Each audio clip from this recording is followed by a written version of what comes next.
नमस्कार प्रिय मित्रों, मैं ज्योतिषकार कमल आप सबका हार्दिक अभिनंदन करता हूं आपके अपने इस प्यारे यूट्यूब चैनल एस्ट्रो कमल में। दोस्तों, मैं अपनी गाड़ी से उतर रहा था तो जैसे ही मैंने पैर बाहर दिया, दूसरा पैर बाहर दिया, मेरा पैर केले के छिलके पर आया और मैं गिरने वाला था कि अचानक एक व्यक्ति ने मुझे तुरंत पकड़ लिया। जैसे उसने मुझे ग्रिप किया, मुझे कुछ याद आ गया। मुझे एक बहुत पुरानी बात याद आई, बहुत प्राचीन बात याद आई। मैं जिस समय जम्मू तवी में से नीचे उतर रहा था जम्मू में, और मुझे कटरा जाना था, उस समय जम्मू तवी में उतर ही रहा था। तो जैसे मैं ट्रेन से उतर रहा था वैसे ही मेरा पैर एक केले के छिलके पर आया और वहाँ एक आदमी ने तुरंत मुझे पकड़ लिया, गिरने से बचा लिया। मैं गिर रहा था, मेरा शरीर गिर रहा था और उसने तुरंत बचा लिया। उस आदमी का नाम था गुलफाम। फिर मेरे साथ हो गया और फिर हम कटरा साथ में गए। फिर वो कटरा से कश्मीर गया और कश्मीर का वो रहने वाला था। गुलफाम, उसके जो बाप दादा थे वो हिंदू थे और उनको पितरों के बारे में इतनी गजब की जानकारियां थी जो आज तक आपने न तो कभी सुनी होगी और न कभी किसी यूट्यूब चैनल पर या किसी पंडित के मुंह से या कहीं भी आपके जानकारी में वो आई होगी। तो उससे ऐसी ऐसी जानकारियां प्राप्त हुई। मैंने पितरों पर 2-4 वीडियो देखे, किसी ने देखा नहीं तो फिर मेरा भी मन हट गया, मैंने वो जानकारियां दी भी नहीं। सुपर जानकारियां, ऐसी जानकारियां कि आपके पितर कैसे बंधते हैं, कैसे उन्हें बांधा जा सकता है। कोई तांत्रिक, माड़ा मुर्दा तांत्रिक उनको नहीं बांध सकता। उनको बांधने से नुकसान क्या होता है, वो अगर खुले रहते हैं तो फायदा क्या होता है। पित्र कैसे खुलते हैं, पितरों के साथ अगर कोई भूत लागू हो गया, जैसे आपका कोई पित्र है उसके साथ कोई भूत लागू हो गया तो अब वो सारा खाना तो भूत खाएगा, पित्र को खाने ही नहीं देगा आपके पित्र को। तो कैसे अपने पित्र को खाना खिलाओगे जब तक आपका पित्र श्राद्ध का वो पिंड स्वीकार नहीं करेगा, श्राद्ध का भोजन स्वीकार नहीं करेगा, आपको कैसे फल होगा? आपको तो नुकसान होगा उल्टी का, और फिर आप पितरों की पूजा करके भी नुकसान में जाओगे। तो मुसलमान होकर के उसे इतनी गजब की जानकारियां थी जितनी गजब की जानकारियां किसी के पास नहीं।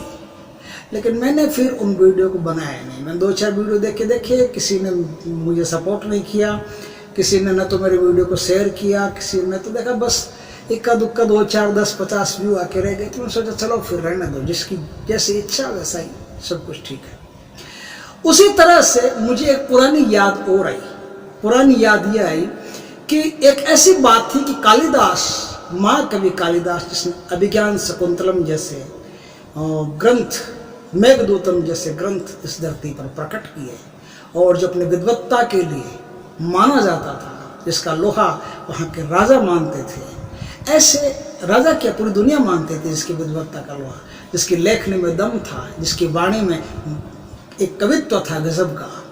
वो कवि बना कैसे, वो खाता क्या था, किसकी पूजा करता था? सब जानते हैं कि वो काली की पूजा करता था, लेकिन कौन से काली की पूजा करता था? काली के रूप तो विखंडित है, बहुत सारे रूप है। दक्षिणेश्वर काली है, चंड काली है, रुद्र काली है, भद्र काली है, शमशान काली है। कितने रूप बताऊं मैं आपको काली के, कितने रूप? 6 रूप तो ऐसे हैं जो फेमस हैं, आप सब जानते हो, और 6 के अलावा ऐसे हैं जो बहुत कम लोग हैं, जो तांत्रिक है वही जानते हैं कि 6 के अलावा रूप और अष्टभुजा काली है, अष्टकालिका है, पता नहीं कितने ऐसे रूप हैं जो आप अभी तक नहीं जानते। उनमें से कौन से रूप की वो पूजा करते थे मैं बताऊं? वो शारदा काली की पूजा करते थे। शारदा काली होती है जो आप में ऐसी क्षमता बढ़ देती है कि आपके दिमाग की शक्ति को कई गुना कर देती है। यदि शारदा काली की आप पूजा करते हैं तो आपके दिमाग की क्षमता को कई गुना तेज कर देती है। कोई भी चीज हो, एक बार पढ़ लो, काम खत्म, याद हो गया। कोई भी चीज हो इस दुनिया में खोजना आपके लिए मुश्किल नहीं। कुछ भी इस प्रकृति में है, वो सारी चीजें आपको याद करते ही तुरंत अपने अंदर प्रकट होना शुरू हो जाएगी। इसका नाम है शारदा काली। शारदा तिलक में इसका अच्छा विवरण है, वृतांत है, आप चाहो तो पता कर सकते हैं। बात यह है कि पुरुषोत्तमपुर जिला सिंगूर, उसमें जिला सिंगूर कलकत्ता, वेस्ट बंगाल, वहाँ एक काली जी का मंदिर है जिसे डकैत काली के नाम से जाना जाता है। डाकू लोग उस काली की पूजा करते थे और डाकुओं के नाम से ही उस काली माता का नाम डकैत काली पड़ा है। काफ़ी फेमस मंदिर है, लोग वहाँ जाते हैं, उनकी मुरादें पूरी होती है। मैं उस मंदिर में था, उस मंदिर में अपने गुरुजी के साथ था और गुरुजी का एक पुराना जान पहचान का आदमी था उत्तर प्रदेश का, वो भी वहाँ आया हुआ था डकैत काली के मंदिर में। तो क्या हुआ कि उन्होंने गुरुजी को देखते गुरुजी के चरण स्पर्श किए, फिर गुरुजी ने मेरी मुलाकात करवाई और फिर मुझसे उनकी घनिष्ठ दोस्ती हो गई। वो एक आर्कियोलॉजिस्ट थे लखनऊ के, उनका नाम था उपेंद्र जी मिश्रा। उपेंद्र जी मिश्रा उनका नाम था, आर्कियोलॉजिस्ट थे। तो उनसे मेरी घनिष्ठ मित्रता हो गई। वो बार बार वहाँ आते थे हमारे पास, हम भी काफ़ी उनके साथ रहते थे, घूमते थे भी, फिरते थे भी, बहुत सारा काम उनके साथ होता था। तो उपेंद्र जी मिश्र ने एक बार हमको कहा कि कमल जी आपको हमारे साथ लखनऊ चलना पड़ेगा। चलो, काफ़ी दिन हो गए कलकत्ता में रहते हुए, आप हमारे साथ 10 दिन 5 दिन जितना भी रह सकते हो उतना लखनऊ में हमारे साथ कुछ रातें गुजार के। उनका चलो, तो मैं उनके साथ लखनऊ चला गया। लखनऊ में उनके घर में आलीशान घर, मस्त घर, एकदम सुंदर परिवार, बहुत बढ़िया। वहाँ उनके एक दोस्त थे, उनके एक मित्र थे उस्मान कादरी साहब। उस्मान कादरी साहब उनके मित्र थे, एक मौलाना थे। उन मौलाना की खासियत थी कि उन मौलाना ने परियां सिद्ध कर रखी थी। वो मौलाना परियों से बात करते थे, लाल परी हो, शाहतूर परी हो, ऐसी बहुत सारी परियां जो उन्होंने सिद्ध कर रखी थी और वो परियों से बातें करते थे। और किसी की भी शादी नहीं होती हो, कैसे भी शादी नहीं होती हो, मौलाना साहब तुरंत कुछ ही समय में, कुछ ही दिनों में उसका विवाह संपन्न करवा देते थे। उन मौलाना साहब से हमारी मित्रता वहाँ हो गई और मौलाना साहब से बहुत कुछ सीखने को मिला। बहुत जो कुछ हमारे पास था हमने भी मौलाना साहब के साथ आदान प्रदान किया।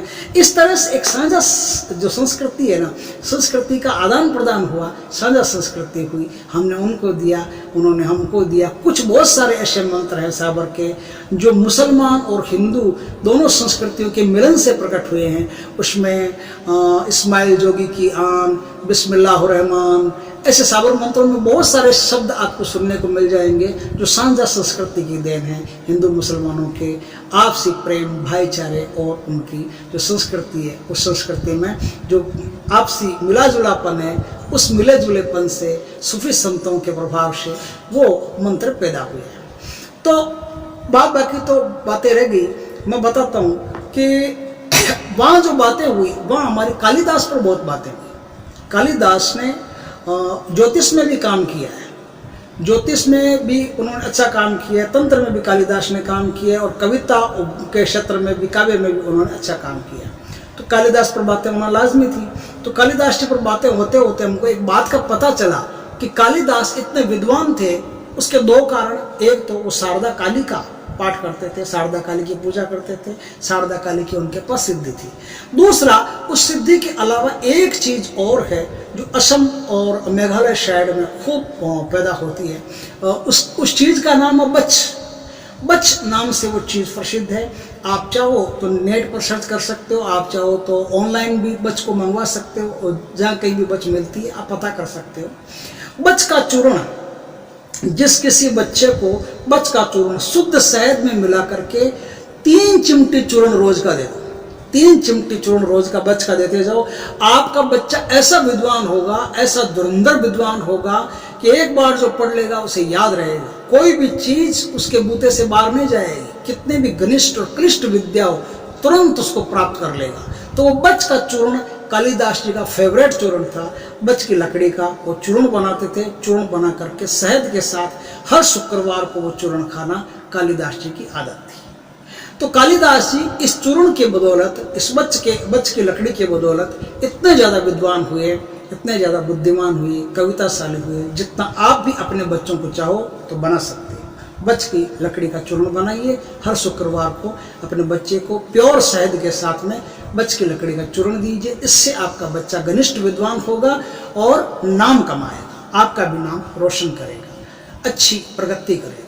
वीडियो अच्छा लगा हो तो लाइक करें, कमेंट करें, शेयर करें, और यदि पहली बार आप हमारे चैनल पर आए हो तो चैनल को सब्सक्राइब करें, पास में जो बेल आइकॉन का बटन है वो दबा दें, ताकि हमारे ज्ञानवर्धक जानकारीपूर्ण वीडियो सबसे पहले आपके पास आ सके। जय माता काली की, जय श्री कृष्ण दोस्तों।